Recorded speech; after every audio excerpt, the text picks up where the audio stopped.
Something we've talked about a good bit recently is the whole idea of younger generations, millennials, Gen Z, are not necessarily going straight to Google to look for things. And they may not even be going directly to, even if I know that there's a brand that I know and trust, maybe not going to their social platform. I may not go into Instagram or TikTok or whatever and go find their account. I'm just gonna, if I see it come across my feed, I might stop and say, oh, I know them, I trust them.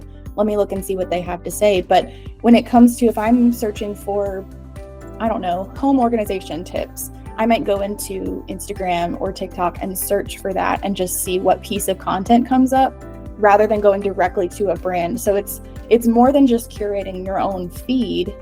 You've got to think about, if somebody was searching for a question, would they find their answer, like you were saying, in that piece of content? And also, if they just stumbled across it, is it going to capture their attention, answer their question, and keep them interested enough to keep following along?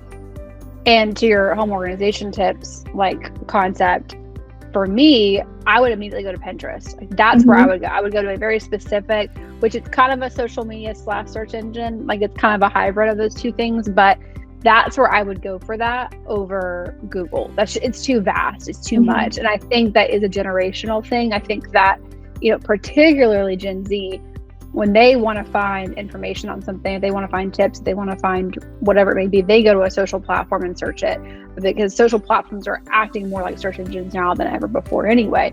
And you might be thinking, well, I don't care about Gen Z. They're young. I don't, but I hate to tell you that Gen Z, they're getting into positions of decision making, and more. And just as time goes on, that is the generation that is going to be in leadership positions.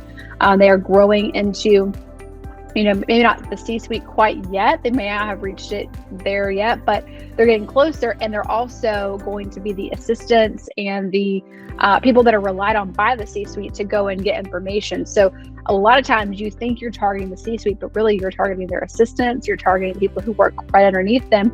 And that is that generation. And you have to kind of be aware of that. Just another reason that curating really great content across your socials and being strategic with what platforms you're leveraging is just super important.